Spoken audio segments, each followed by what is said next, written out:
Good morning to everyone. Today we will discuss about the drug interaction.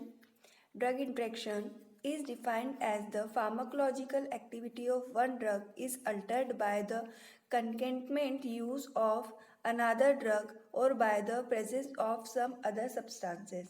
Drug interaction को यदि हम define करें तो ये एक प्रकार की फार्माकोलॉजिकल एक्टिविटी है जिसमें एक ड्रग दूसरी ड्रग की एक्टिविटी को चेंज कर देती है। ठीक है, चेंज कैसे करती है? सपोज हम बात करें, एक ड्रग है ए, दूसरी ड्रग है B.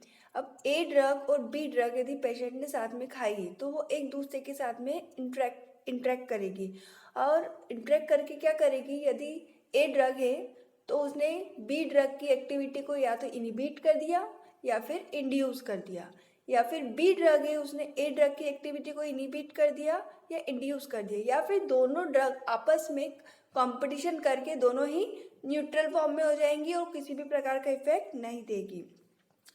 An interaction is said to occur when the effect of one drug is changed by the presence of other drugs, herbs, food and drinks। हमने ऊपर बात की थी, एक ड्रग दूसरी ड्रग के साथ इंटरेक्ट कर रही है और इफेक्ट को चेंज कर रही है। वैसे ही जब ड्रग हर्ब्स के साथ, फूड के साथ एंड अदर ड्रिंक्स के साथ में भी यदि वो इंटरेक्ट करेगी तो भी एक्टिविटी चेंज होगी pharmacological. The drug whose activity is affected by such an interaction is called as a object drug। जो ड्रग की एक्टिविटी चेंज हो रही है, जिस पे इफेक्ट हो रहा है, जैसे हमने ऊपर बात की थी A drug plus B drug, तो ए ड्रग की वजह से बी ड्रग की एक्टिविटी चेंज हो रही थी, तो उस टाइप की ड्रग को हम कहेंगे object drug. The agents which precipitate such an interaction is referred to as precipitant। और जो ड्रग दूसरी एक्टिविटी की दूसरे ड्रग की एक्टिविटी को प्रेसिपिटेट करवा रहे हैं उसे कहेंगे हम प्रेसिपिटेंट, जैसे a drug. Types of drug interaction, यहाँ पे हमने 5 टाइप के ड्रग इंट्रैक्शन की बात की है। पहला है ड्रग इंट्रैक्शन, जब कोई ड्रग दूसरी ड्रग के साथ में इंटरेक्ट करेगी उसे कहेंगे हम drug interaction. Drug food interaction, यहाँ पे कोई भी ड्रग किसी भी फूड के साथ में इंटरेक्ट करेगी उसे कहेंगे हम drug food interaction.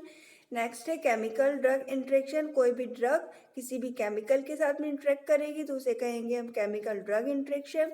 Drug laboratory test interaction, जब कोई भी ड्रग खा ली है उसके बाद में यदि कोई लेबोरेटरी टेस्ट हो रहा है तो और वो लेबोरेटरी टेस्ट चेंजेस आ रहा है, उसमें चेंजेस आ रहे हैं तो उसे कहेंगे हम drug laboratory test interaction. Drug disease interaction, कोई भी ड्रग किसी भी डिसीज के साथ में इंटरेक्ट कर रही है उसे कहेंगे हम ड्रग डिसीज इंट्रैक्शन। बात करें एग्जाम्पल की, तो कोई भी ड्रग हम किसी भी डिसीज में दे दे और वो डिसीज ज़्यादा रिस्की हो जाए या खतरनाक हो जाए उस ड्रग की वजह से, तो हम कहेंगे उसे ड्रग डिसीज इंट्रैक्शन। अब हम यह बात करते हैं various sides of drug interaction. यहाँ पे ड्रग इंट्रैक्शन जो हो रहा है अलग अलग बॉडी की साइड पे, तो ड्रग इंट्रैक्शन होने के बाद उस बॉडी की साइड्स पे क्या होता है वो हम देखते हैं। यदि हम ओरल रूट की बात करें तो वहाँ पे बायोएबिलिटी चेंज हो जाती है, चेंजेस इन बायोएबिलिटी। इंटेस्टाइन की बात करें तो चेंजेस इन एब्जॉर्प्शन कैरेक्टरिस्टिक्स, जो भी एब्जॉर्प्शन कैरेक्टरिस्टिक्स होंगे वो चेंज हो जाएंगे इंटेस्टाइन पर। देन है ड्रग कॉम्पिटिशन और antagonism at receptor site. Receptor site के ऊपर जब भी ड्रग इंट्रैक्शन होगा तो एंटागोनिज्म जो होंगे वो ड्रग के साथ कॉम्पीट करेंगे, किसके लिए? बाइंडिंग के लिए। देन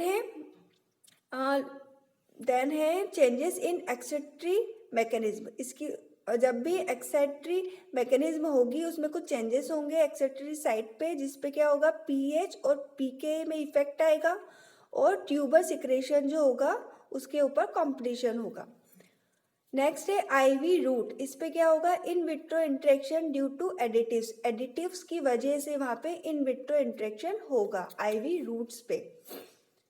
नेक्स्ट है plasma, competition for protein binding site, इस पे कंपटीशन करेगी ड्रग प्रोटीन बाइंडिंग साइट पे बाइंड होने के लिए। नेक्स्ट एंड लास्ट है लीवर, इस पे क्या होगा मेटाबॉलिज्म, इंडक्शन और इनिबिशन ऑफ एंजाइम। जो लीवर के एंजाइम्स होते हैं उसका मेटाबॉलिज्म जो होगा या तो वो इनहिबिट होगा या फिर इंडक्ट हो जाएगा। अब हम बात करते हैं कॉजेस ऑफ ड्रग इंटरेक्शन।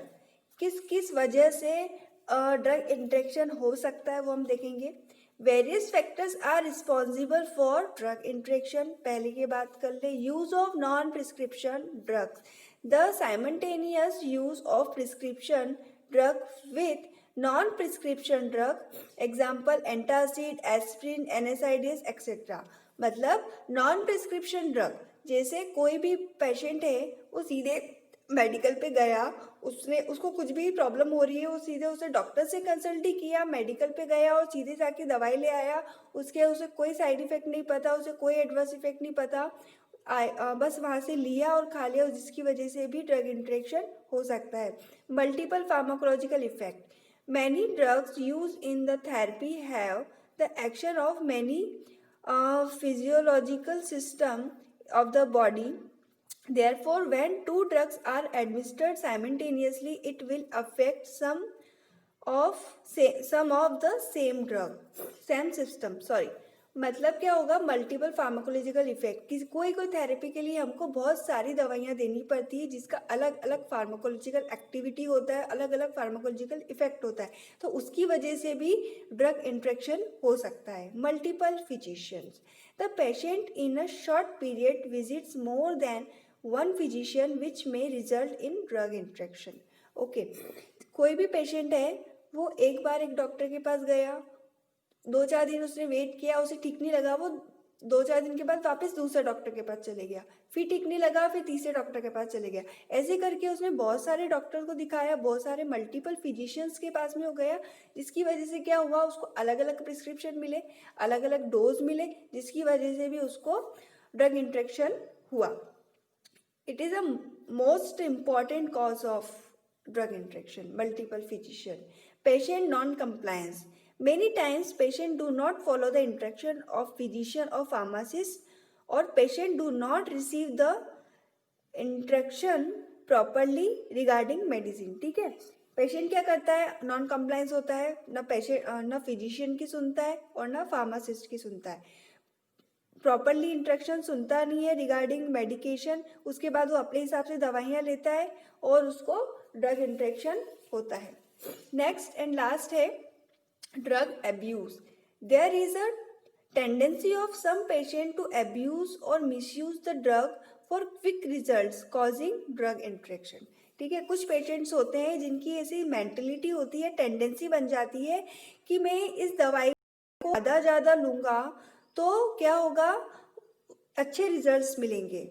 अब ड्रग एब्यूज हम देखते हैं नार्कोटिक्स का भी होता है, बट कुछ पेशेंट्स क्या करते हैं, ठीक हो जाने के बाद कोई सी भी दवाई उनको ऐसा लगता है कि मैं खाता रहूँगा तो मुझे ये प्रॉब्लम नहीं होगी, जिसकी वजह से भी ड्रग इंटरेक्शन हो सकता है। फॉर एग्जांपल हम बात करें, कोई भी पेशेंट है उसको हेडेक हो रहा है, वो डॉक्टर के पास गया, उसने उसको नॉर्मल सा एस्प्रिन लिखा, उसने खाया, वो ठीक हो गया। उसके बाद फिर उसने एस्प्रिन खाया, फिर वो ठीक हो गया, तो उसको क्या लगता है कि यार मैं जब भी एस्प्रिन खाता हूँ मैं ठीक हो जाता हूँ, तो क्यों ना हम ये एस्प्रिन रोज रोज खाएं, जिसकी वजह से कभी सर दर्द हो गया नहीं, तो वो होता है ड्रग एब्यूज, ड्रग का मिसयूज हो गया, जिसकी वजह से भी ड्रग इंटरेक्शन कॉज होता है। अब हम बात करते हैं आउटकम्स ऑफ ड्रग इंटरेक्शन। तो 2 टाइप्स के आउटकम्स होते हैं, पहला होता है बेनिफिशियल ड्रग इंटरेक्शन, दूसरा होता है हार्मफुल और एडवर्स ड्रग इंटरेक्शन। ठीक है, बेनिफिशियल ड्रग इंटरेक्शन भी होता है, हमेशा ड्रग खराब ही नहीं होती, कभी कभी अच्छा काम भी कर जाता है उसका इंटरेक्शन। तो इसमें हम देखेंगे well recognise interaction do not pose any under risk of the patient. कभी कभी 2 दवाइयाँ मिलके भी अच्छा काम कर जाती है, जिसे कहेंगे हम बेनिफिशियल ड्रग इंटरेक्शन, और एक होता है एडवर्स ड्रग इंटरेक्शन, जिसे कहेंगे unintended antagonism and loss of therapeutic effect और टॉक्सिसिटी। वही जब हमने पूरी डेफिनेशन की बात की थी, हमने बात की थी कि एक ड्रग दूसरे ड्रग के साथ में मिलके टॉक्सिसिटी को कॉज कर देती है, एक ड्रग दूसरे ड्रग के एक्टिविटी को बढ़ा देती है या घटा देती है, तो ये सब आएंगे हमारे हार्मफुल एडवर्स ड्रग इंटरेक्शन में। तो this is all about your drug interaction, outcomes of drug interaction, cause of drug interaction and various sides of drug interaction and types of drug interaction. Thank you.